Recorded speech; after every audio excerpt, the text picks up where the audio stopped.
Greetings, ladies and gentlemen. As many of you are aware, there's been a situation that has kind of mushroomed out of control concerning Thunderfoot and some World War II history and his stance on the Nazis. And in an effort to try and bring this discussion back into something resembling a worthwhile discussion, I'm going to try to refocus this discourse in a way that maybe we can get a decent answer out of something for a change. Now, I want everybody to realize that I just straight up loathe Thunderfoot, so I can't stress enough that how exceedingly painful it is for me to make these next several statements, but my dedication to accuracy and history far outweighs my distaste of this gentleman, who I will nonetheless have a bit of a discussion with here in due course. Firstly, there is really nothing inaccurate at all concerning the information that Thunderfoot put forward with Erwin Rommel and Hans Guderian and a number of other Germans who served in the Wehrmacht during the Second World War. I can't stress enough that when we are looking at history in this fashion, we're not talking about black and white, we're often talking about varying shades of gray. So the contention that this gentleman took issue with, and I will link both videos in the low bar so that people may watch them, is really a moot point. I would also point out too that he didn't appear, this individual who was critical of Thunderfoot didn't appear to actually do his own due diligence and research before making the accusations he made. But as a result of this, there has been this kerfuffle that has taken place concerning statements that Thunderfoot made during the Ray Comfort interview, which I will show here in a second, and the idea that he is sympathizing with the Nazis. I can't really stress enough that, once again, and people who know me will know why this is a painful fucking thing for me to say, that is not what he's doing. He is in no way defending the Nazis, nor is he sympathizing with the Nazis, and I think that those who are saying such things need to take a step back and realize that this is not helping. There's a far more important issue at stake here than just simply his supposed sympathies towards Nazis. And that's what I'm going to deal with here. We're not going to bother with the historical questions in this particular instance because there's really not much to contend with, but rather with the ethical proposals of what Thunderfoot implies in his interview with Ray Comfort. And so, without further ado, so everybody understands what exactly the context was and what was going on here, this is the clip in question. It's only about 2 minutes long. People can see it, and then I will meet everybody on the other side of the break. So Hitler had 13 million votes. What he did was legal in Germany. So was mass murder wrong in Germany? Well, I mean, this is where it comes down to this very tough decision of what is beneficial for society and what is beneficial for the individuals. I mean, let me just say, for instance, what Hitler did couldn't have been enabled without science. It was the implementation of science in the form of technology that enabled him to do what he did. But, so, now, if I were to give you the choice of, say, for instance, let's include all of World War II as the burden and the responsibility of science. So that's 50 million dead, 12 in the genocide. And then you weigh that off against how many have been fed by science. I'm just going to give the Haber process, which produces the fertilizer that feeds about 1 in 3 people on the planet. So on one side you've got the cost, which is it'll kill 50 million people, and on the other side you've got the payoff, which it'll save 2 billion.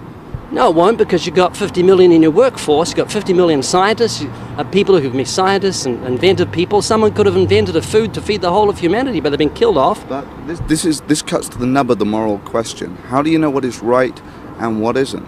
I know what's right and wrong because I've got moral absolutes. Okay, in which case tell me, which was the right decision? I give you the power to either save 50 million or save 2 billion. If you save the 2 billion, you're going to kill 50 million people. As everybody can see from that clip, the minute Ray Comfort brought up the Holocaust, Phil was screwed.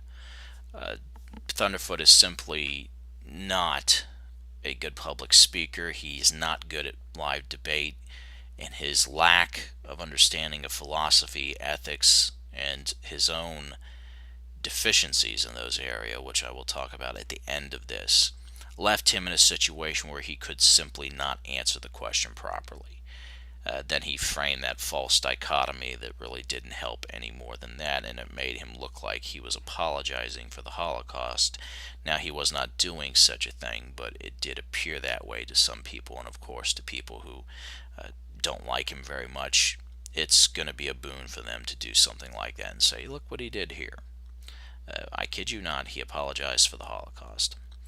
So we're left with a situation that we have to ask ourselves in terms of ethics then. We are talking about ethics, ethical considerations, ethical stances, ethical actions. That's what we're really talking about at this moment in time.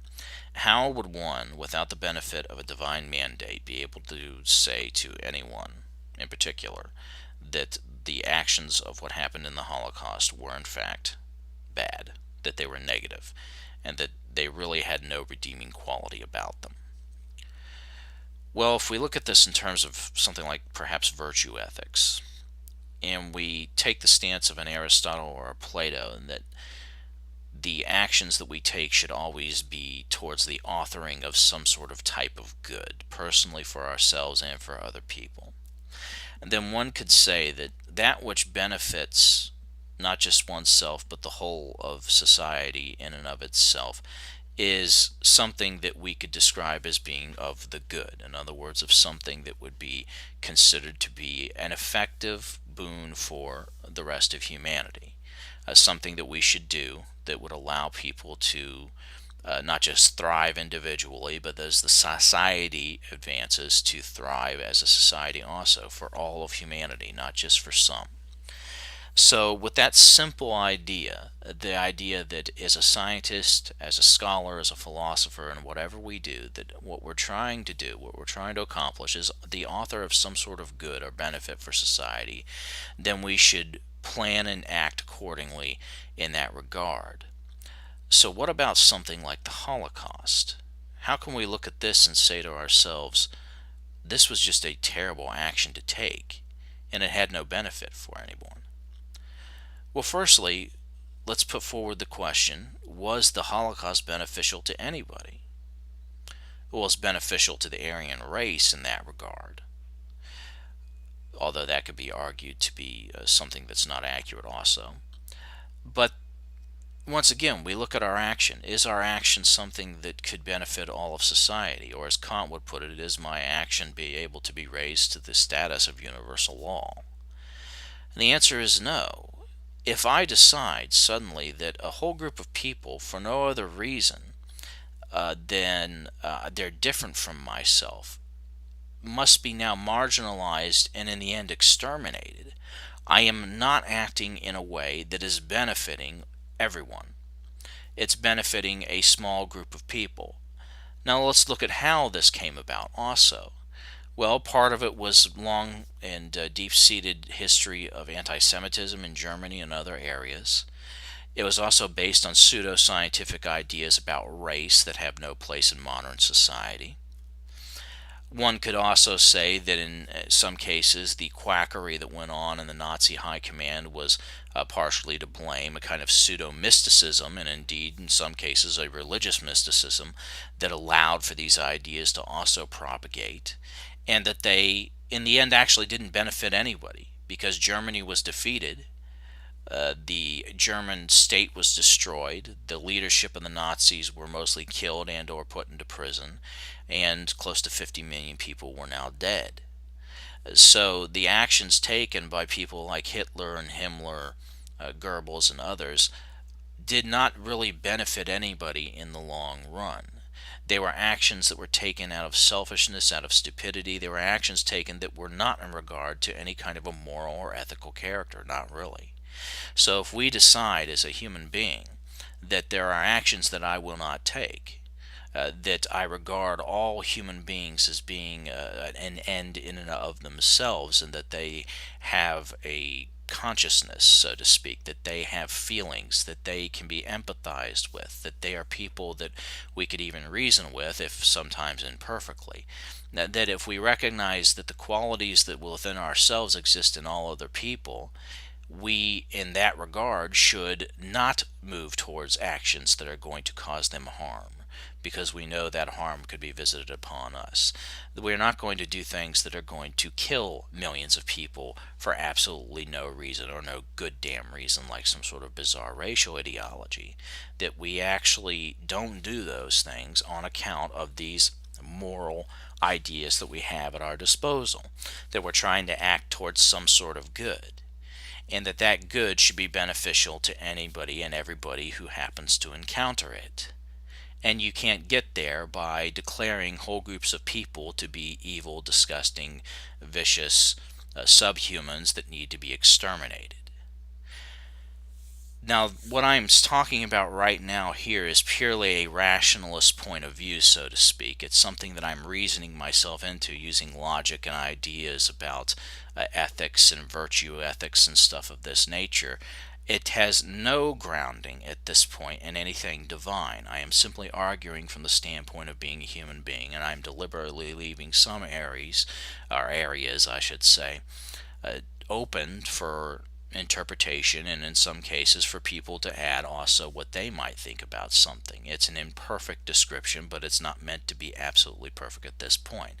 The point that I'm making here is that it is easily arguable, if you're willing to take the time and take the effort to do so, to show why something that we would call pretty much universally bad, like the Holocaust, is universally bad.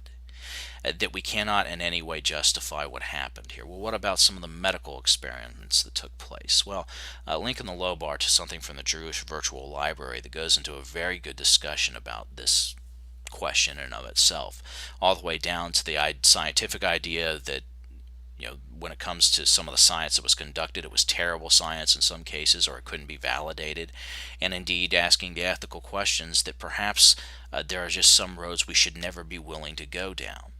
For instance, using bad information gathered from inhuman sources to benefit society in and of itself cannot be justified.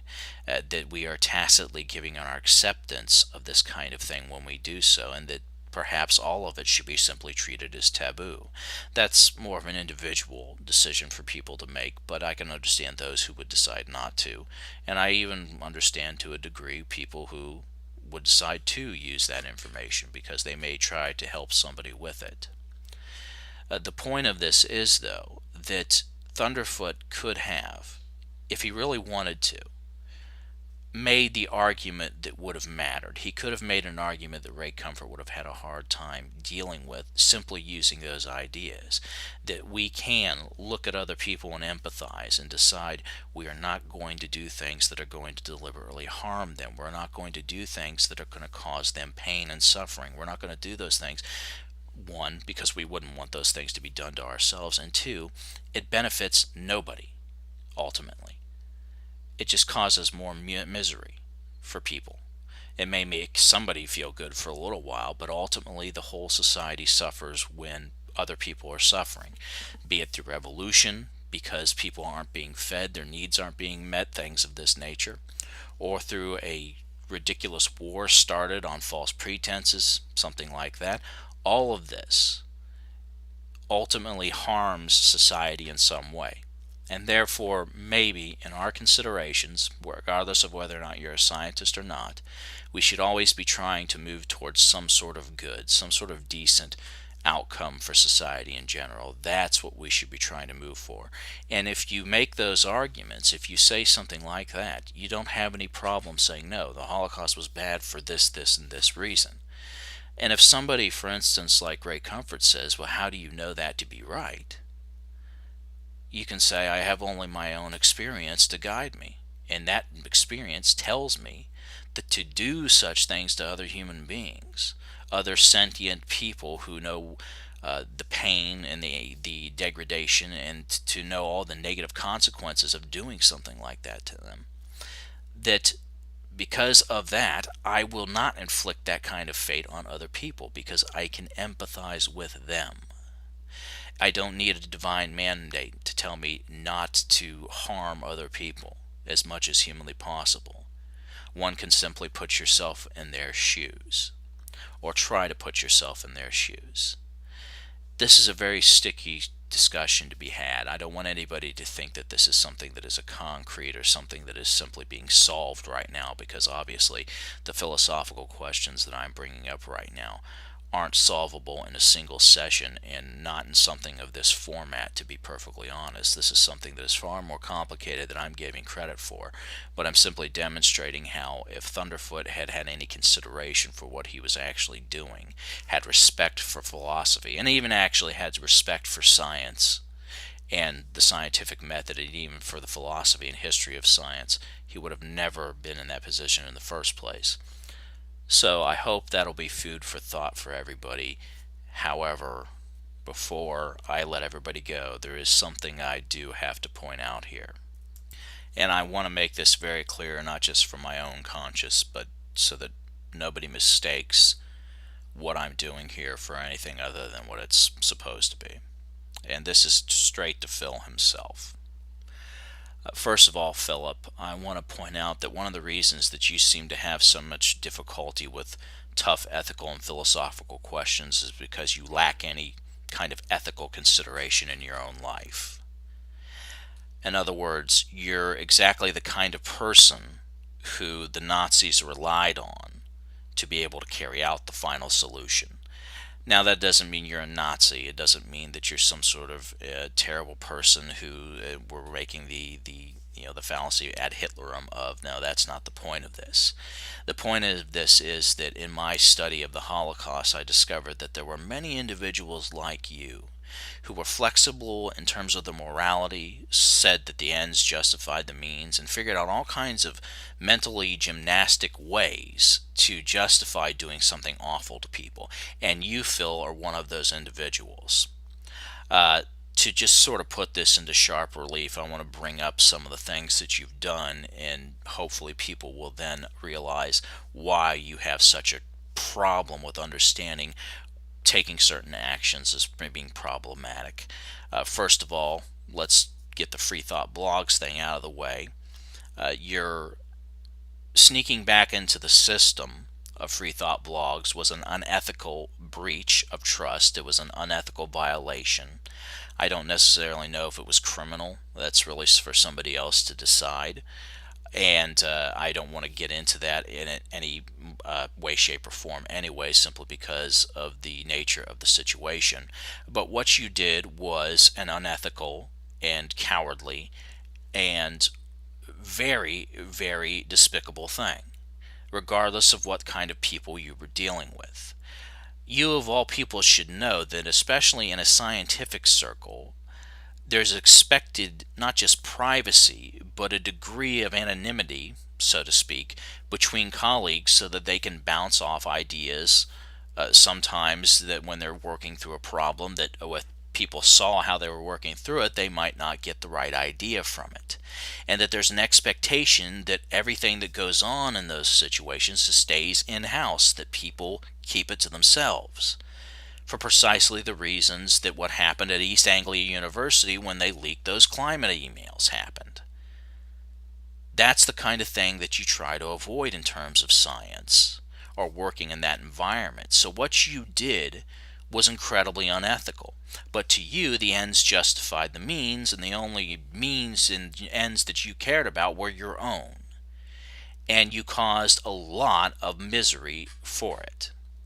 I would also point out that you caused a lot of misery for several people in particular over the last couple years. You've certainly caused a lot of misery for Anita Sarkeesian in your unethical attempts to, I don't know if it's just bring money into your channel or something like that. Your attacks on Rebecca Watson, for instance, your weird fetish for apparently thinking that Ryan Wiley was incorrect to label you a kind of a sexist and a misogynist and a rape apologist when you in fact are all those things, which is pretty indisputable from the things that you've said in your own videos. I would also point out, for probably the umpteenth millionth time, and I will continue to do it until you get it through your thick skull, just what you did, you also caused a great deal of distress for somebody whom I'm very fond of. And I can't stress enough that in that regard, I will fuck you over for that one of these days if it's the last thing I ever do. I just want to make that clear, Phil.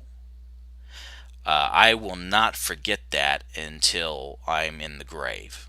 And that's the only way you're going to get out of basically paying for it in the end. I will find a way to basically screw you over for that. To quote Melville from Hell's Heart, I will spit my last breath at thee. I loathe you as a human being, Phil. I think you're a despicable person. I think the things that you've done are despicable, especially to people on a personal level. And since you don't have to see the damage that you did, see the things that you've done, see the consequences of what you've done, much like many of the Nazi leadership, you really don't care at that point. And that is the whole problem here. Just like people, for instance, many of the Nazis, the ends justified the means, or other people who have done horrible things simply saying that the ends justify the means, or they don't really have any ethical considerations like you do, Phil, because you clearly don't have any basis for ethics whatsoever. You reject philosophy as being apparently something that you don't need.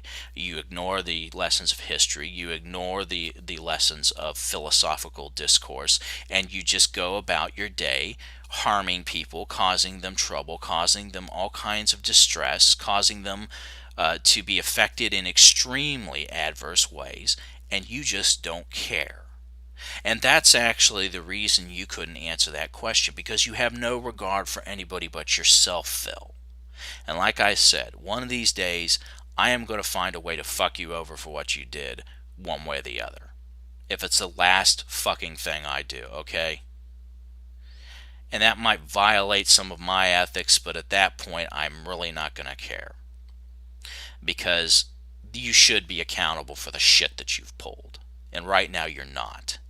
And the people that make up your subscribership, the group of miscreants that you call your subscribers, are sure as hell not going to hold you accountable for it. The reason you act the way you do is because you do not give a damn about anything or anyone but yourself. And that's why you can't understand why something like the Holocaust could be called bad, no matter who you are. So once again, Phil, fuck you. Seriously. You're just a horrible person. You're a terrible human being. And before I start... Yeah, no, I'm ending this here. I'm ending it right now because I don't... Yeah, I'm done. Good night, everybody.